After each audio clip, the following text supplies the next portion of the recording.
Namaskar, welcome to Satya Skills. In this video, let us learn about history and evolution of modern banking in India, that is around 1770 to 1999. Bank is a financial institution that primarily accepts deposits and lends loans to general public. Commercial banking was the first to develop among different types of banks. Indian banking is of two classes, ancient banking and modern banking.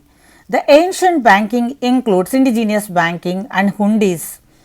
We learned in detail about these in one of the previous videos. Now, let us look into the history of modern banking in India. Europe was the birthplace of modern banking, and along with British rulers and European traders, modern banking also entered into Indian financial sector. Modern banking is 200 years old in India, but banking as a profession was an economic activity of ancient India around 10,000 years back and still working on the same lines without any change. According to Bhargava BK, the banker in Smriti period performed most of the functions of modern commercial bank. Evidences and proofs are available about banking practices during ancient history of India. In this context, another banking historian D. S. Savarkar writes that banking is known and practiced in India at the time when the rest of the world had to evolve a medium of exchange in the form of money. There were regulations and control by kings on banking practices. Kautilya's Ardhashastra mentioned about fixing of maximum interest rates on lending operations by the kings. Banking during British rule. With the entry of European traders into India, the prosperity and the business of indigenous bankers started declining. The East India Company and the traders of British patronized agency houses. What is agency house?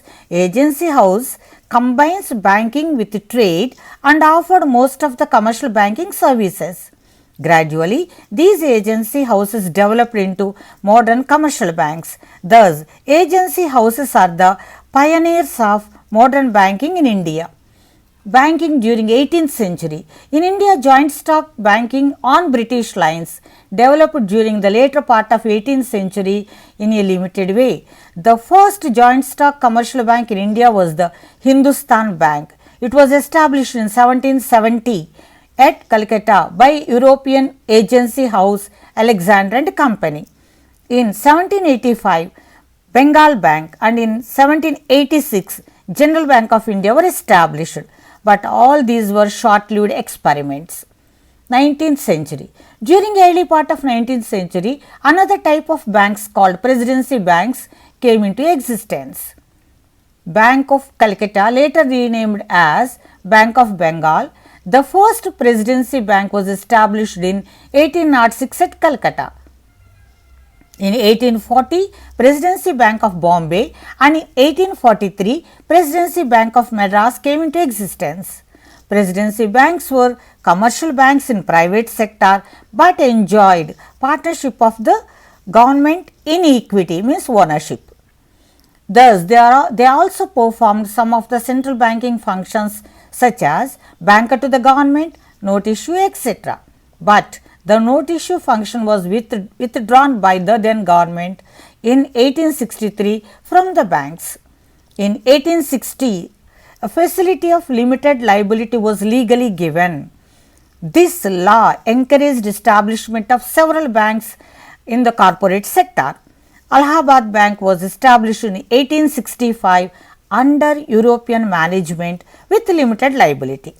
In 1881, Oudh Commercial Bank was set up under management of Indians. In 1894, Punjab National Bank came into existence. These banks enjoy their identity even today. 20th century. Swadeshi movement inspired many Indians to establish banks. During 1901 to 1913, several banks were set up by Indians to offer banking services to India.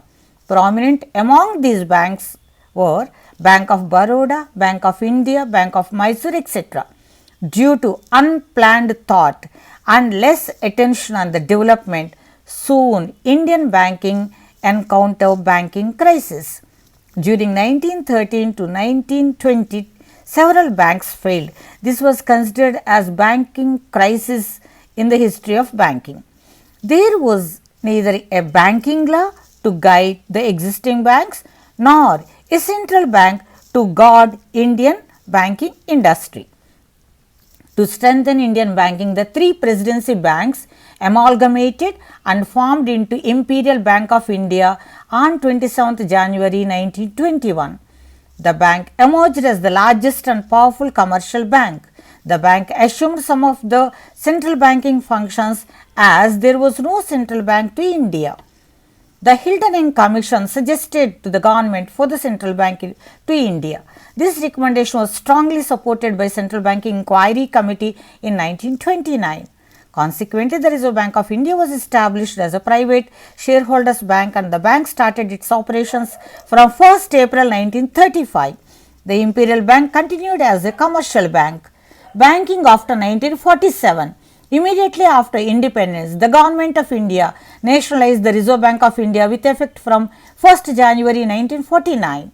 The landmark in the banking history of India was passing of Banking Regulation Act 1949. Its aim was to strengthen banking sector. The act gave extensive powers to RBI to bring organized development in Indian banking sector. The Government of India encouraged bank amalgamations to reduce weak and sick banks. Imperial Bank of India was nationalized and named as State Bank of India with effect from 1st July 1955. 10 state associated banks were merged into seven banks and nationalized and converted them into subsidiary banks to SBI and all together were popular as SBI Group. The state associated banks enjoyed autonomy to some extent, but recently they all merged into SBI, that you all know. The government imposed social control over the banks on 14th December 1967 and it legally came into force on February 1969 through passing Banking Law Amendment Act 1968. The Government of India through an ordinance nationalized 14 major commercial banks on 19th July 1969. After nationalization, several new schemes were introduced to make commercial banks useful for hitherto neglected masses and rural sectors. Some of the popular schemes were Lead Bank Scheme, Priority Sector Loans, Integrated Rural Development Scheme, Village Adoption Scheme, Service Area Approach, etc. On 15th April 1980, 6 more banks were nationalized. By 1990s, the government started making commercial banks more viable and introduced reforms to banking sector.